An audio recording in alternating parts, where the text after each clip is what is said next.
Здравствуйте. Это вторая часть моего демо, как работать с ИИ. В данном случае мы не просто пользуемся чатом в агенте, а мы используем скиллы, используем Spec-Driven подход. А, В этот раз берем Minimax модель. Она максимально дешевая, максимально спонсируемая. У нас 1500 реквестов. Я думаю, что за демо мы потратим реквестов 50. То есть это прям тяжело потратить данное количество запросов. Из особенностей у данной модели есть поиск по вебу и распознавание картинок, но они сделаны через MCP, поэтому мы еще MCP будем подключать. Вот, то есть оно уже подключено. А как агент используем OpenCode. Опять же, попробовать посмотреть. А Gstack — это набор скиллов. Он достаточно хороший. Я часто использую его. Будем его использовать. И то же самое тестовое приложение, которое будем исправлять. Задачи у нас будут те же самые, что и в прошлом видео, чтобы было наглядное сравнение. Клонируем.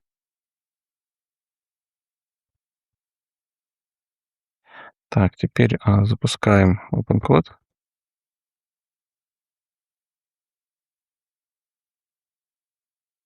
Вот он у нас запустился. Видим модель Minimax. Сейчас MCP. MCP Minimax Connector тоже есть из каких-то стран. И вот видим теперь один внизу. Из странных вещей мы здесь не увидим напрямую скиллы. Чтобы увидеть скиллы, надо уйти в скиллы. И теперь мы увидим план SEO Review. Это один из основных скиллов для Gstack. Выбираем его. И у меня есть подготовленные фразы, чтобы не набирать. Соответственно, что мы тут делаем? И мы хотим перевести приложение на русский язык. И мы говорим, что приложение сейчас не запускается. Хотим обновить readme. И сейчас там просто серый фон. Мы хотим какую-то картинку, чтобы было повеселее. То есть в Spec-Driven подходе мы сначала выбираем, что мы хотим делать, какой-то релиз milestone, и потом с этим работаем. Лучше делать так более сгруппированно, чем по одному. Вот, запускаем. Соответственно, здесь два плана: build и два режима build и план. Запускаем в режиме план. Окей. Вот, у нас здесь не быстрый план. У Minimax есть еще быстрый режим. Поэтому он будет сейчас довольно долго это все делать. Справа мы видим, что он сделал заголовок сессии. Сколько мы токенов использовали в контексте. На самом деле это уже прям 30, это довольно много. Вот. И какие MCP у нас здесь есть? Просто какая-то статистика. Снизу видно, в какой папке мы работаем. Ждем. Что я ожидаю? Сейчас он ознакомится с проектом и задаст мне уточняющий вопрос. Это один из основных плюсов подхода с Spec-Driven, что он не сразу бросается выполнять, а он сначала уточняет что-то. Вот, поэтому посмотрим. Вот он уже пишет какие-то свои промежуточные выводы. выбирает, что мне спросить.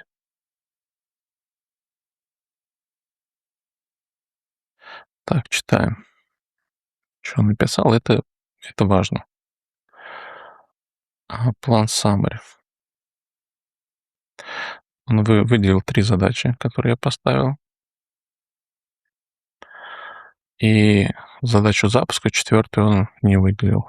Она как сама собой разумеющаяся, техническая. А, нашел, какой сейчас используется стэк, какие библиотечки, что нужно поменять. Так, readme update, background.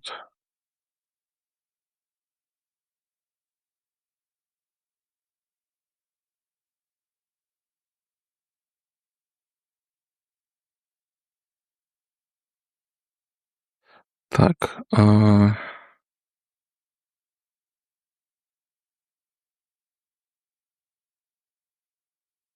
давайте выберем background, какой мы хотим. Я хочу C или нет.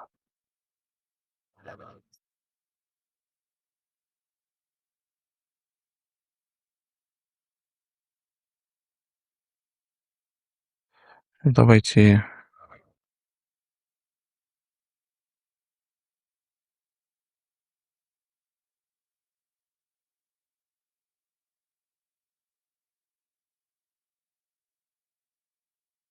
напишем let's use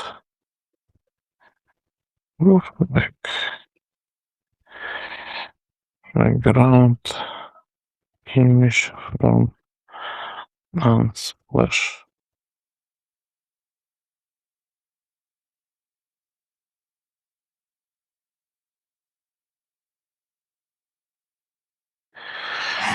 Мы ему корректируем план, если нам что-то в данном случае не понравилось. Он сейчас его обновит. После обновления если вопросов новых не будет, я запущу реализацию.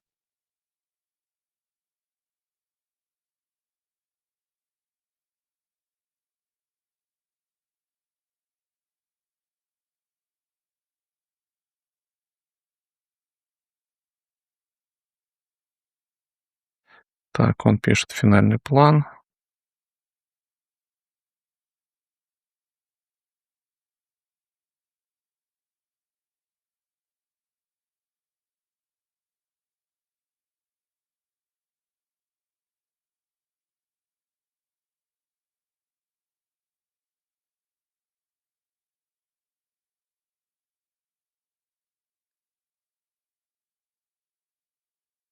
И опять же, довольно важно все это читать. Если нам что-то не нравится, мы сразу говорим, потому что гораздо эффективнее и быстрее исправлять на уровне плана. Да, мы готовы. Включаем режим build. Говорим, поехали.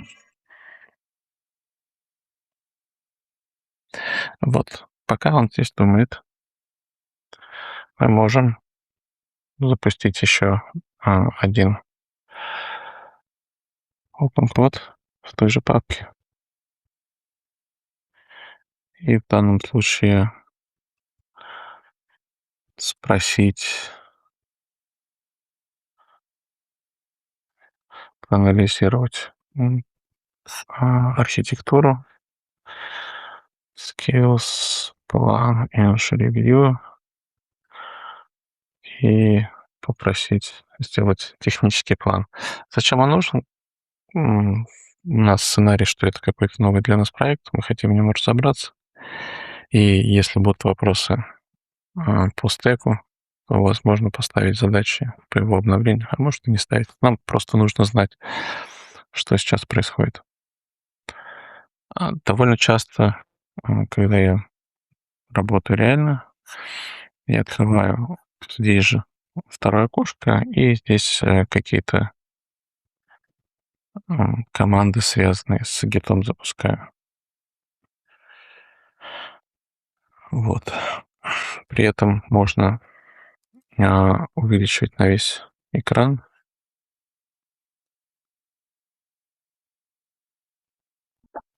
Погоди. Можно еще один, но это прям редко. Так, и давайте третье окошко откроем в той же папке. И тут я хочу спросить, как работает добавление элементов. Без скиллов. Просто пусть посмотрит.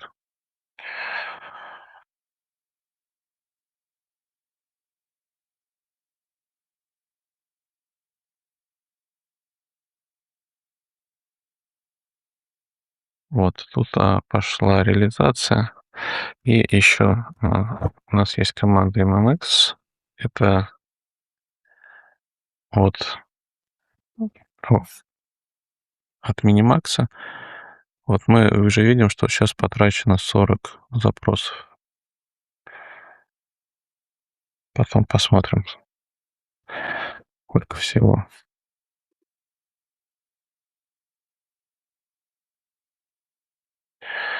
Так, вот, в принципе, он закончил. Можем прочитать. Пользователь сначала вводит текст вот в определенный элемент, потом нажимает Enter, срабатывает что-то. Это лист, то есть достаточно подробно, и можно понять, в какой файл смотреть, куда и как. Я считаю, что хорошо справился с этим. Вот. Тут какой-то китайский язык появился. Ну, все-таки модель китайская, но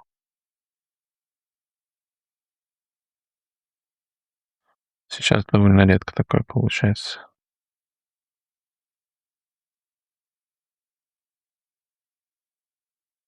Так, что он тут нашел? Критические ошибки. Ну, то есть, что это hard-coded данные.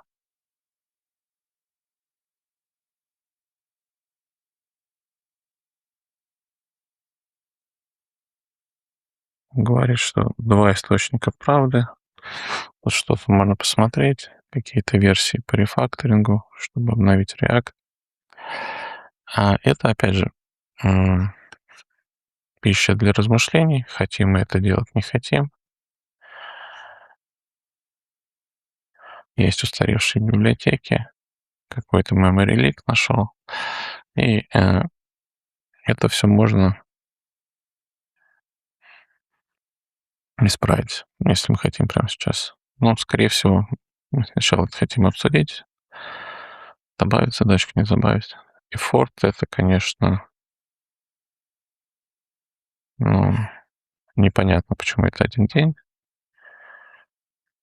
Когда я тренировался, это у меня заняло 15 минут. Вот. А в целом, ну, наверное, это может занять часик, потому что он все это сначала исправит, потом это надо все перепроверить.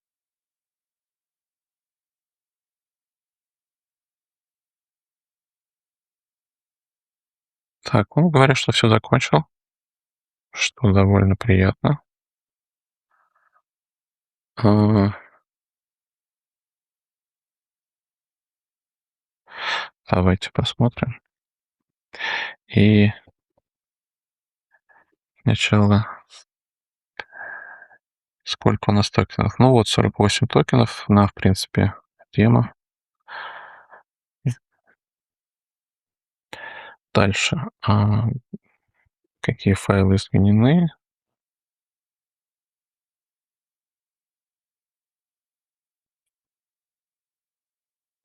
Давайте посмотрим. Readme.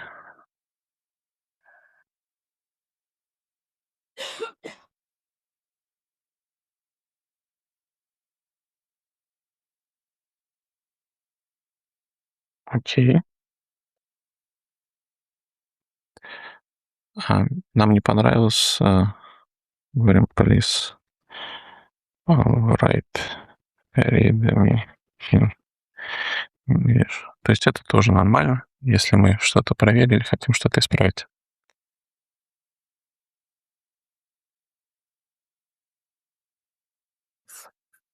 Так, еще раз делаем аритмию и запускаем.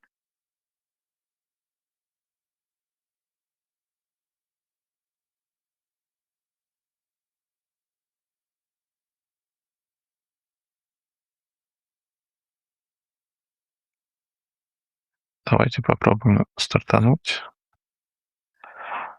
Где тут какая-нибудь нам говорит, как это делать. npm start, npm install.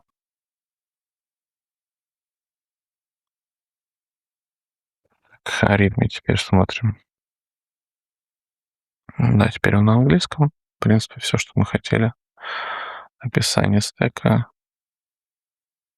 npm install.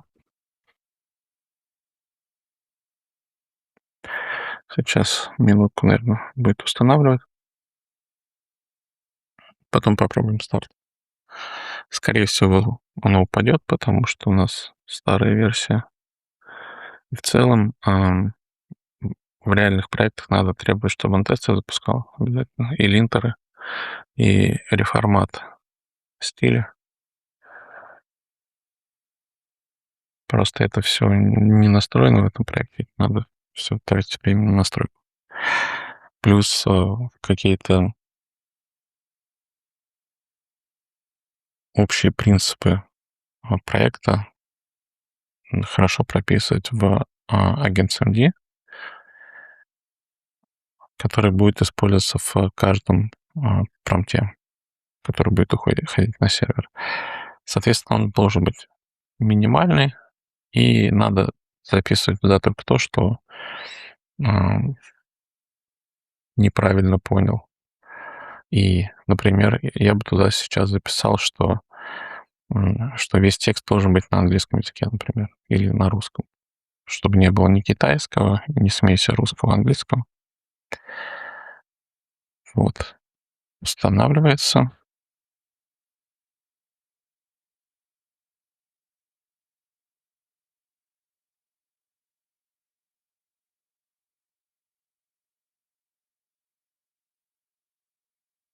И сейчас запустим. Я думаю, что это можно закрыть. Здесь нам уже ничего интересного нет.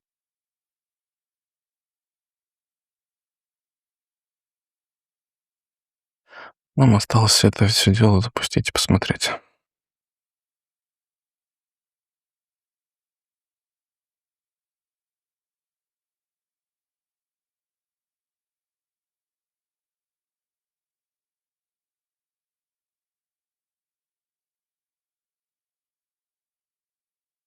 Так, оно все поставилось.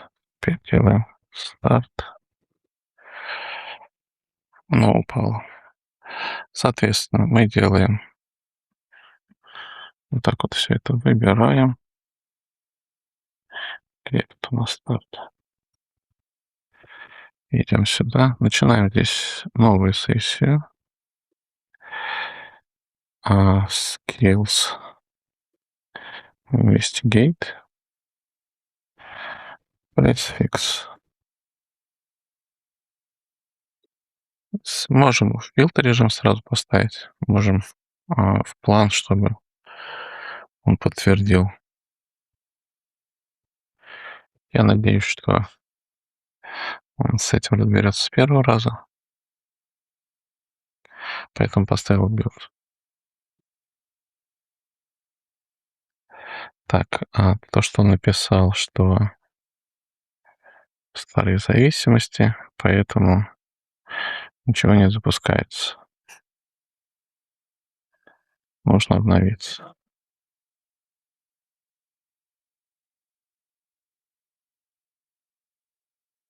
Вот он обновляется.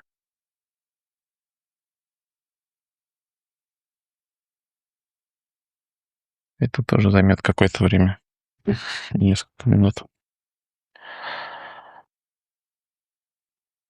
Самое интересное, что получается примерно одинаковая скорость. Что сейчас, что на предыдущем видео. При том, что сама LLM-ка здесь, она помедленнее.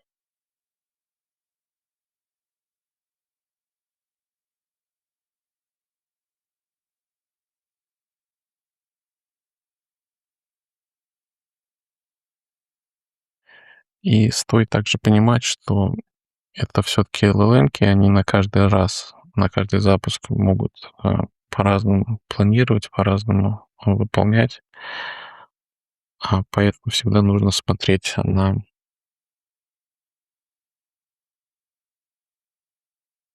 на то, что получилось, и на план, и корректировать по мере необходимости.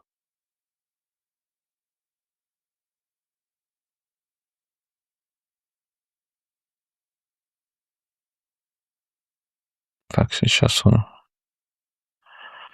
это все запускает.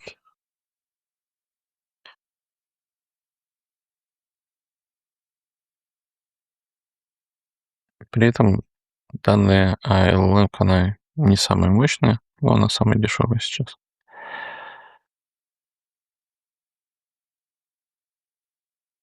Поэтому в видео я и показываю.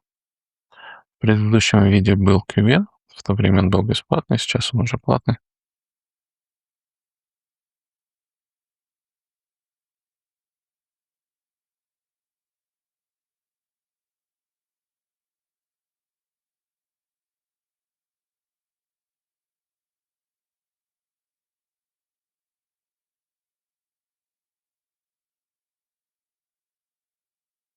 Я не буду сокращать видео, но могу здесь какое-то время молчать, просто ждем результата. Почему не буду сокращать? Потому что хочу показать, как это в реальном времени, сколько это занимает и работает.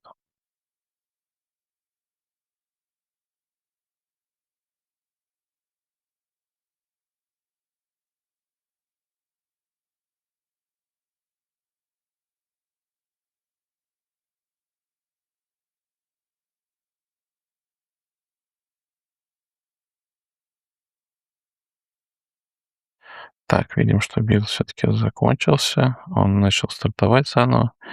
Справа видим, какие файлы поменялись.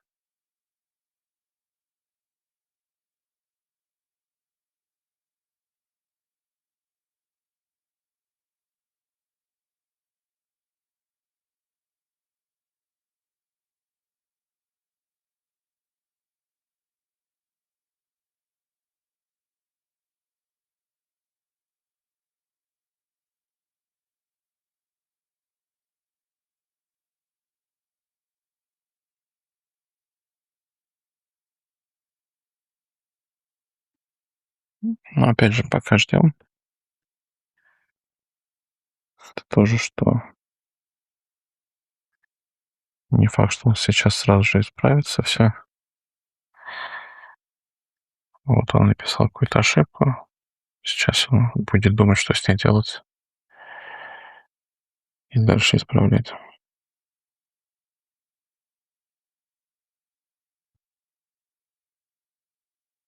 Я думаю, что можно посмотреть.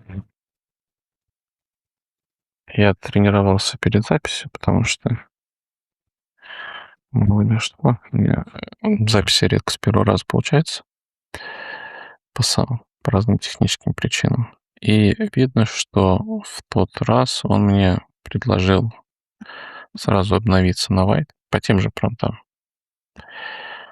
Вот, и мы обновились, и достаточно быстро все заработало. Сейчас он не хочет обновляться на White, это тоже нормально. Он хочет просто потихонечку это все исправить. Он делает стандартную процедуру переустановки всех зависимостей. Тоже пару минут сейчас займет. Думает, что, может, из-за этого не запустился.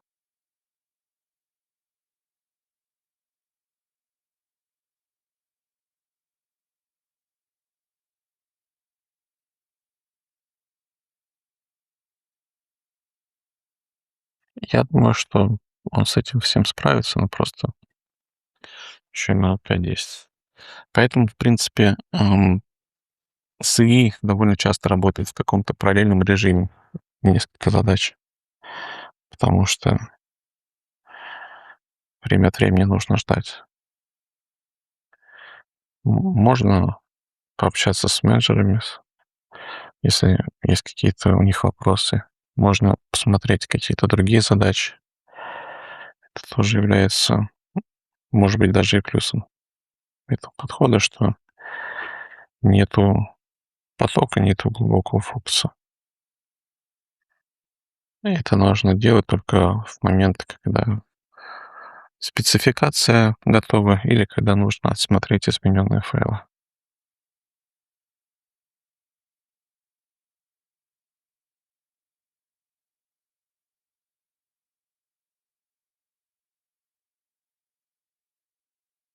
Так, если мы тут посмотрим, измененных файлов больше, я их не коммитил, что, в принципе, наверное, является ошибкой.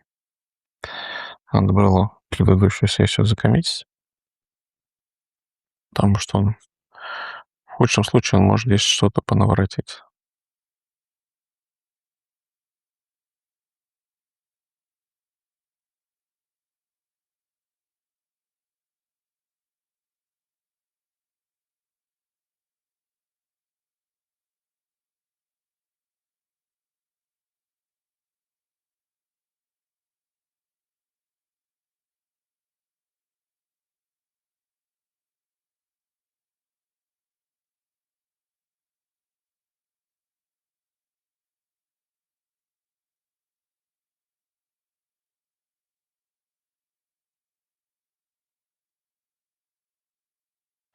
Сейчас посмотрим.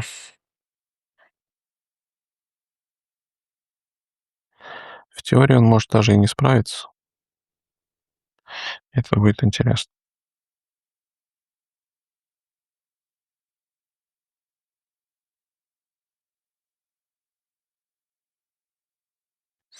Тогда будем ему как-нибудь подсказывать.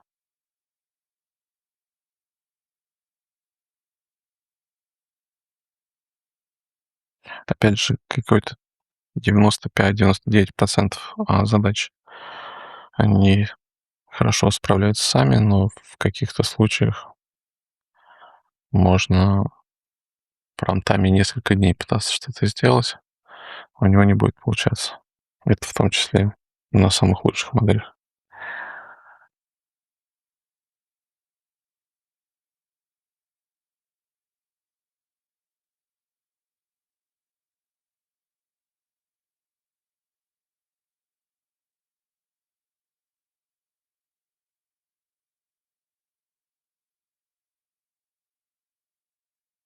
В этом случае либо просить его найти какую-то информацию в интернете, чтобы он нашел там подсказку, либо добавлять ему какие-то скиллы, ам, либо как-то интерактивно спрашивать его, что он думает, и предлагать свои идеи. Либо да, либо самому лезть в код и тоже смотреть.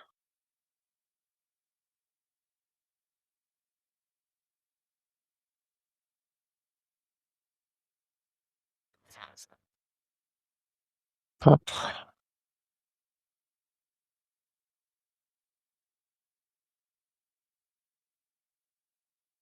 он опять не находит эту штуку.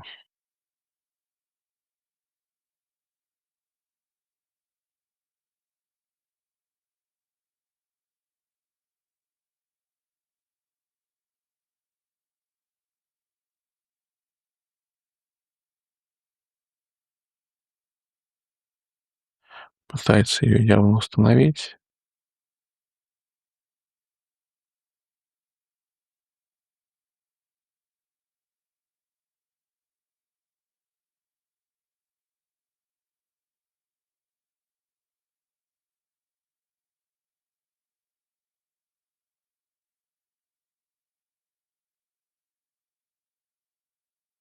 Явно она ставится.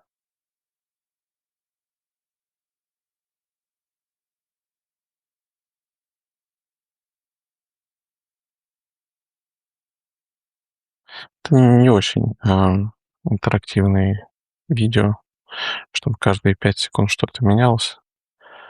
Надо ждать. Опять же, в нормальной работе можно переключиться и чем-то другим заняться. И потом будет, здесь оповещение, что или вот здесь тоже оповещение, что произошло, можно посмотреть.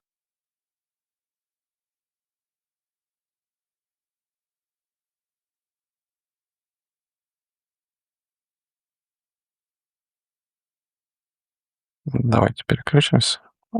Просто я хочу, чтобы вот он, кстати, запустил. Оно теперь запустилось, но оно теперь не работает.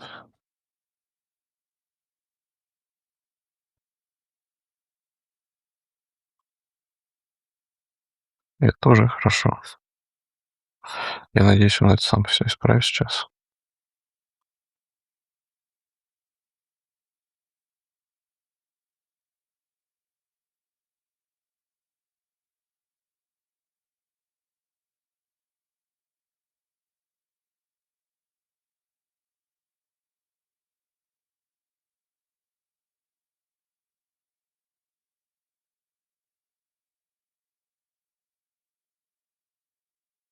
Вот мы видим, что там что-то происходит, крутится. Можем начать сейчас подождать, когда оно докрутится.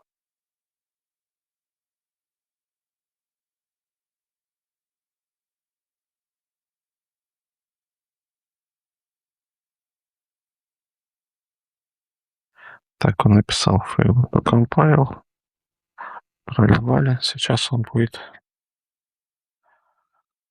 это все исправлять.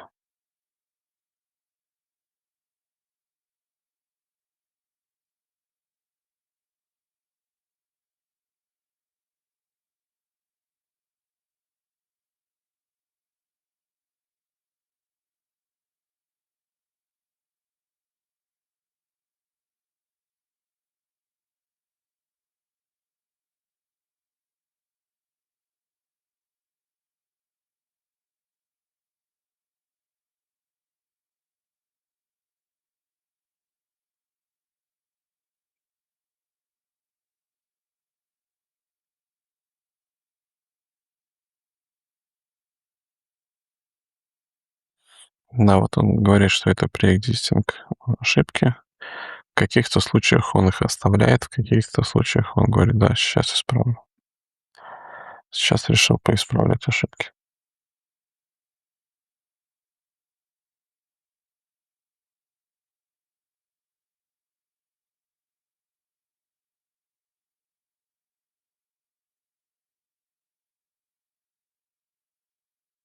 Это показывает, то, что изначально, когда мы задавали первый промпт, мы не написали, чтобы он, а, запускал приложение и предлагал нам это все проверить, поэтому он это все не делал. Плюс, когда он анализировал первую строку, первый промпт, он исключил оттуда задачку, чтобы приложение стартовало.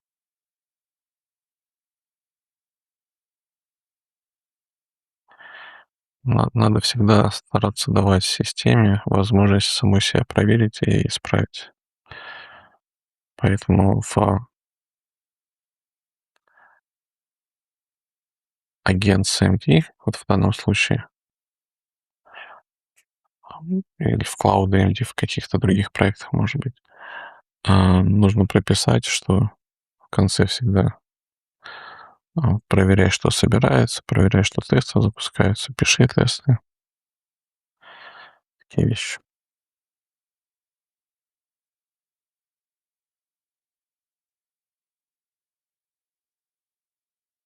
Вот он сейчас думает, подумает, исправит. Вот мы уже видим красивый градиентик. Ну, вот тут должно быть форма с to-do листами.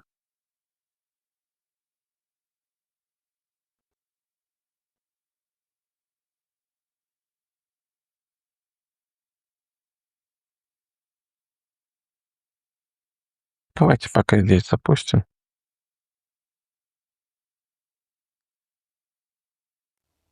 Для большой версии на Underground вмешаться.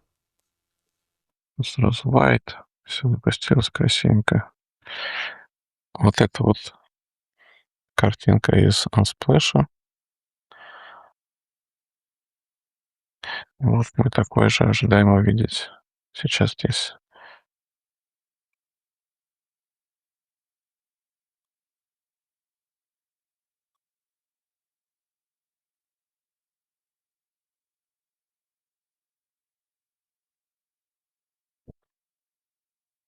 В принципе, можно оставить.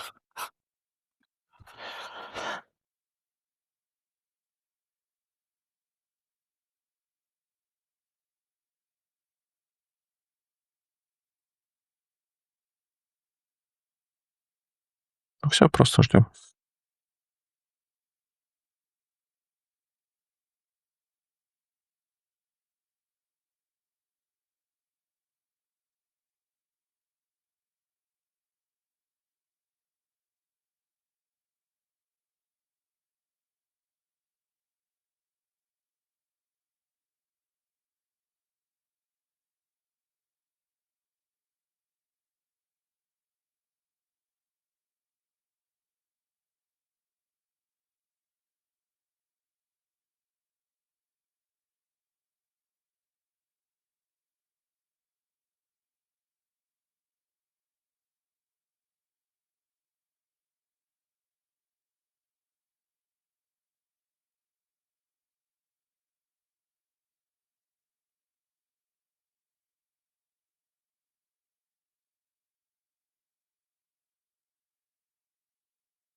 Ну, кстати, мы тут видим, что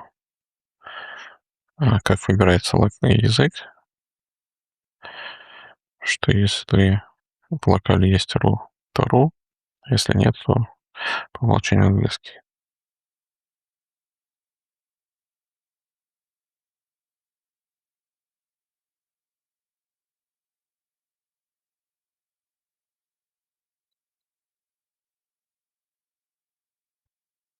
Можем посмотреть на статистику.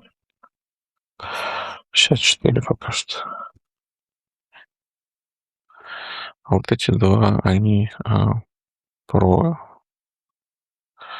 MCP.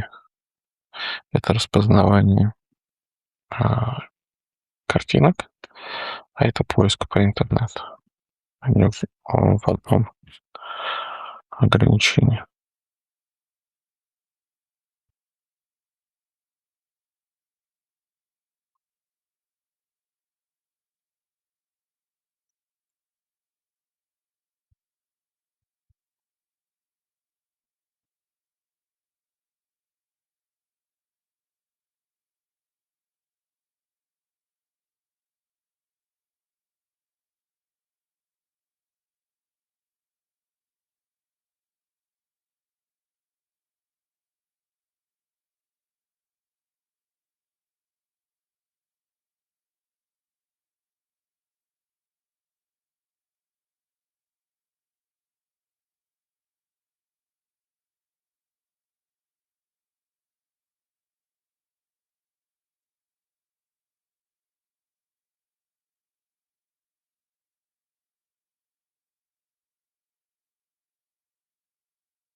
Но ошибок стало меньше. но они все тоже связаны с переводами. Сейчас и мы видим, что уже что-то появилось.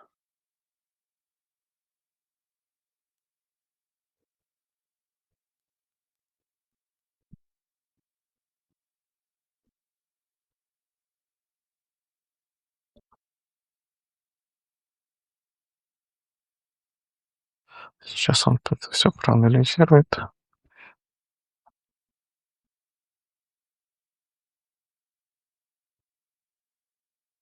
исправит.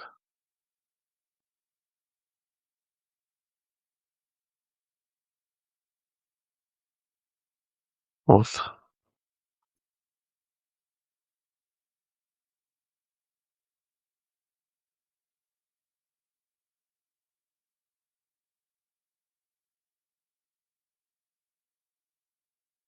Есть ощущение, что он остановил это, поэтому ошибки пошли.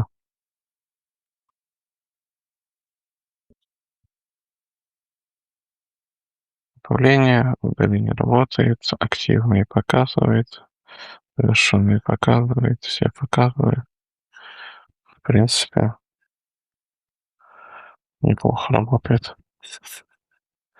Давайте, что нужно сделать? Здесь как-то неправильный перевод.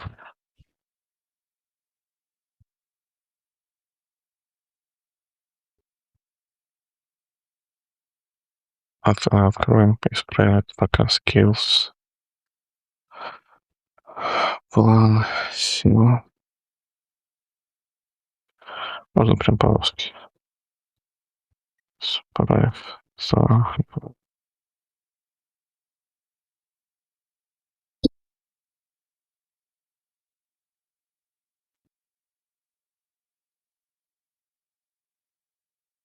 Поставим план, что он пока ничего не делал, потому что мы сейчас одновременно ам, не хотим писать в одну папку. Для этого можно использовать Work3.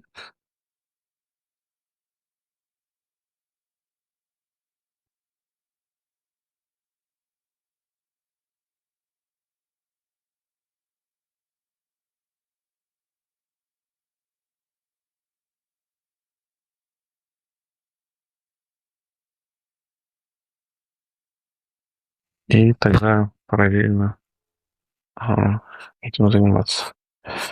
Но Work3 сейчас показывать не будет. Дождемся, когда он исправит все-таки окончательно все ошибочки при сборке.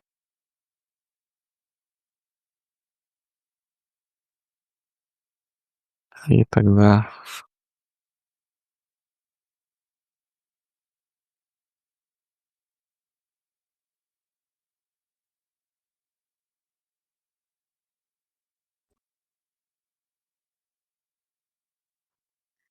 я выбрал, чтобы он подождал моего подтверждения,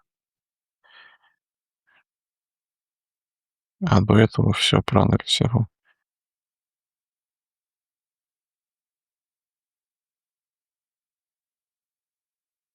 Это какой-то достаточно неочевидный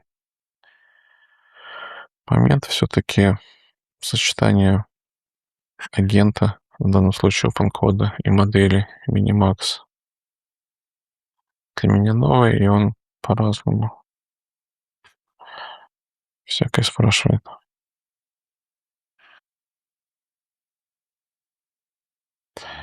Так, он завершает.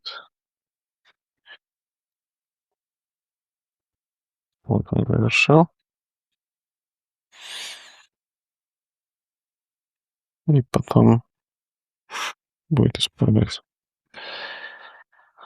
Так, план исправить заголовок, изменения, строчку он нашел. Вот так, пишем Go и build. Я думаю, что это безопасно даже параллельно исправить, потому что одна строчка буквально вот.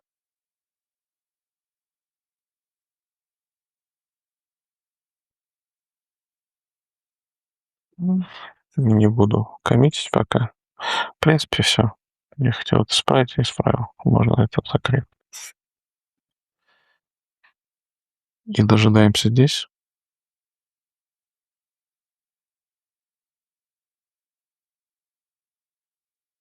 Вот с командами как-то долго работает.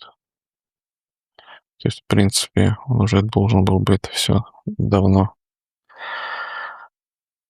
обработать.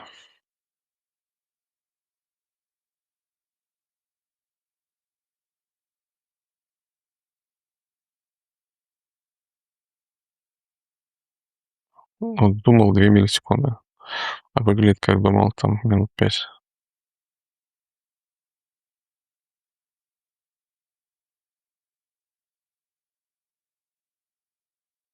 Ну да, он сейчас будет исправлять импорты аналогичным образом в еще 2 файлах. Опять же, здесь JS используется, мы можем сказать, переделать на TypeScript, он это все делает тоже.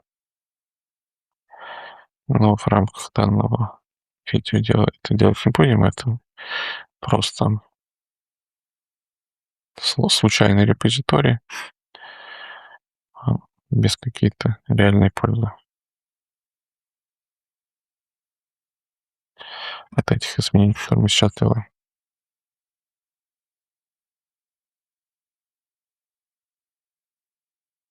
Контекст 25%, 25% это хорошо. А контекст деградирует где-то 30%, 60% и 80%. После 60 вообще уже плохо. За этим надо следить. И, соответственно, как-то перестартовать.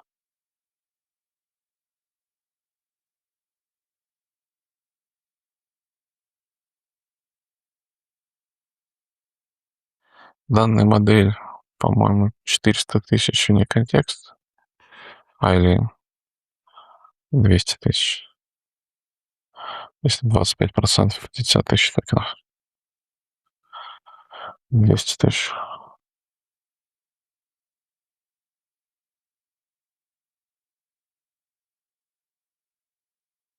Сейчас посмотрим. Так, модель. Мне казалось, что 400 тысяч. Может, просто неправильно показывает потом код.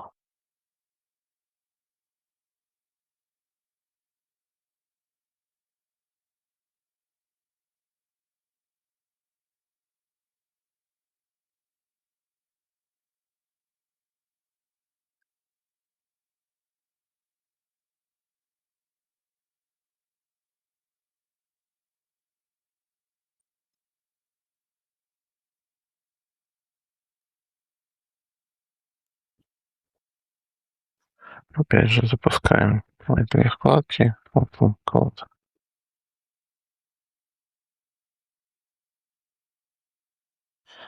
What is context size for X M?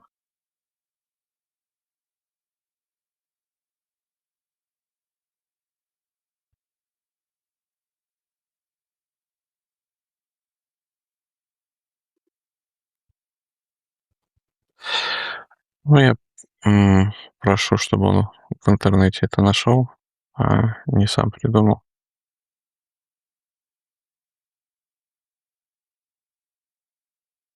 Вот он начал WebSearch как раз MCP запускать.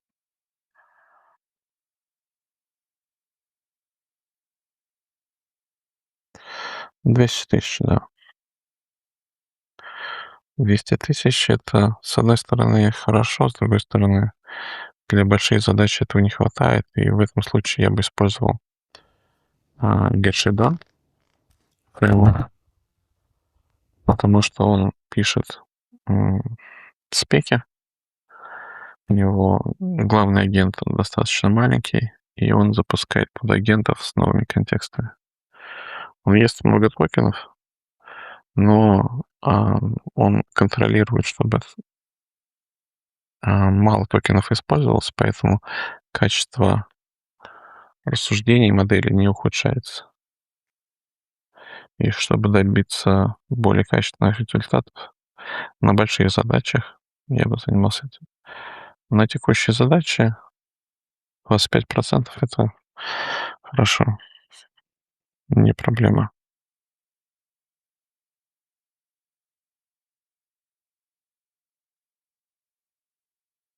Так он всякое делает.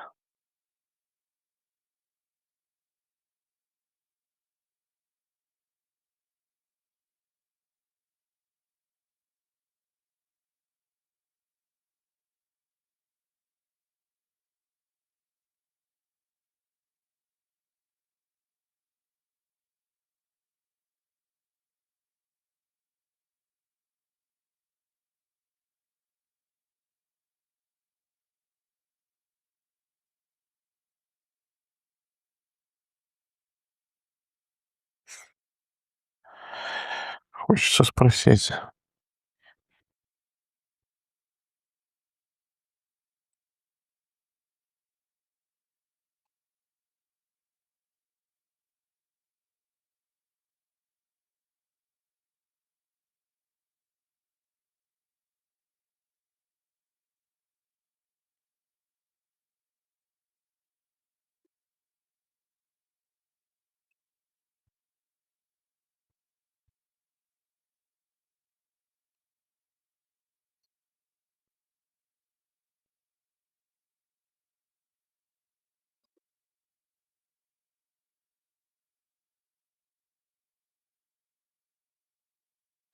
Интересно, написал, что-то куда-то пропало.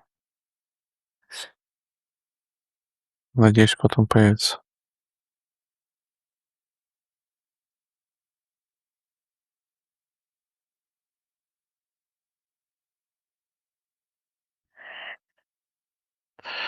Да, появилось.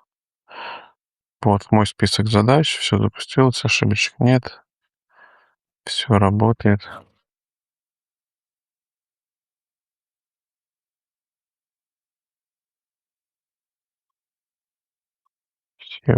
Все 24, осталось 3. А вот это вот не переведенное. Я думаю, это как раз на мой вопрос отвечает.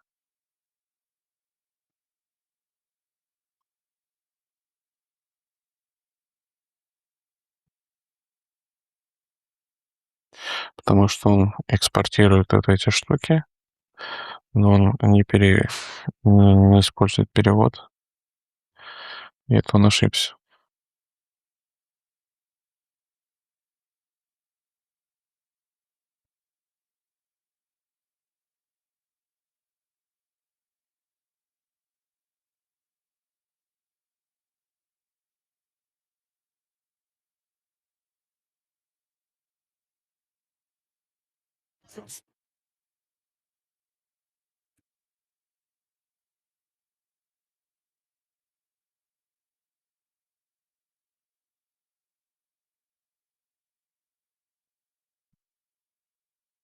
Вот в данном случае у нас такой полуавтоматический режим. То есть у нас есть спека, но мы все равно довольно много здесь пишем сами. Есть более автоматические ам, скиллы. Прежде всего, это GSD. Может быть, в следующий раз я его тоже покажу. Но его основной минус, что он прям очень много токенов ест. С данной моделью это не проблема. Он много токенов ест, и он медленный. Это связанные вещи. А, и он как раз позволяет вот эти вот такие технические вещи решать самостоятельно, он больше для ноу-кодинга.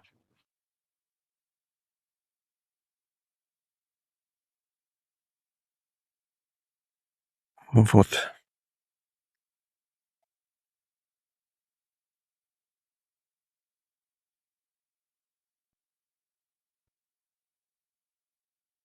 Сейчас он это все исправит. Ну, то есть мне моя компетенция как программиста потребовалась, вот чтобы это написать. А в BSD он бы мог это сам исправить. В каких-то моделях получше он мог и это не сделать. В эту проблему не упереться. Плюс, как мы запускали здесь, я сейчас это покажу, там, опять же, этой проблемы не было. Это просто другой запуск. Вот оно все здесь. Ты сам все перевел с первого раза хорошо. Поэтому каждый раз запуск разный. Бывают новые проблемы, бывает, наоборот, отсутствие проблем. Это все достаточно рандомно. Тем не менее, ам, эта штука, она экономит огромное количество времени, если мы не сидим и не ждем, когда она сделает, а занимаемся параллельно другими вещами. Это похоже на работу с командой юниоров.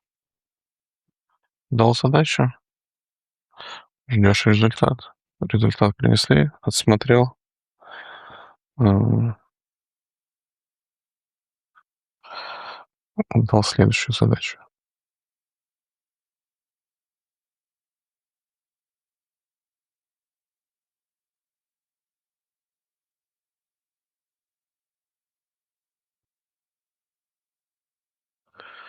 Мне главный вопрос он исправит, и это только для прям совершенно no items или для всех остальных тоже?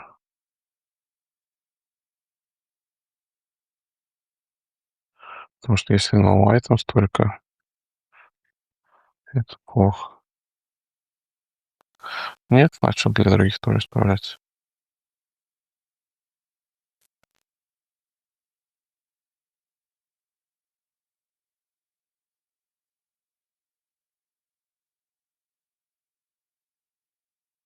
И попросим его сделать коммит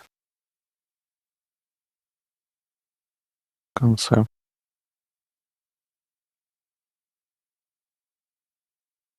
Надо заканчивать уже час видео.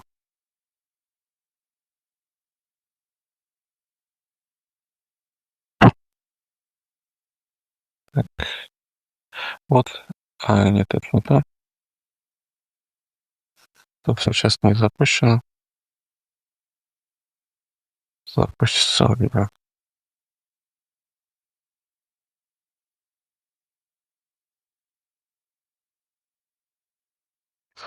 Еще у нас есть поиск.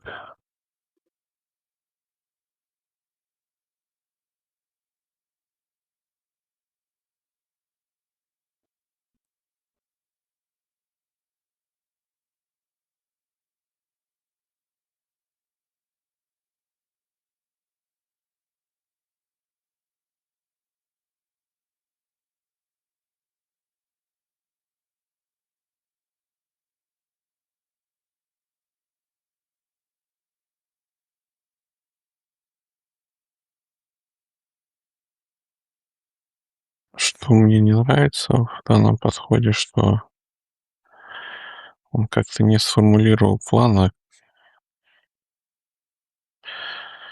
без планов это делается. Может быть, и для данной связки OpenQuote и Minimax нужны какие-то другие скиллы.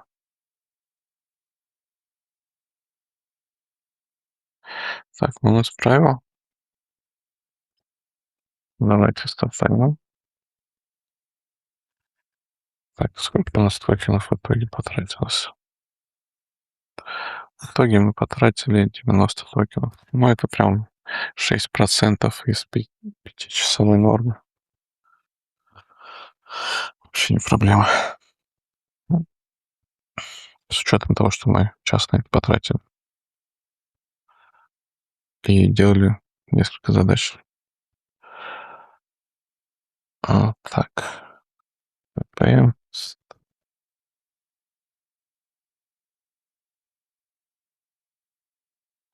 Поиск. Хочу проверить. Дальше пока нет. Тут на русском. добавить завершенный. Ну, все работает. Вот такой пример работы. Спасибо за внимание. Free audio post-production by alphonic.com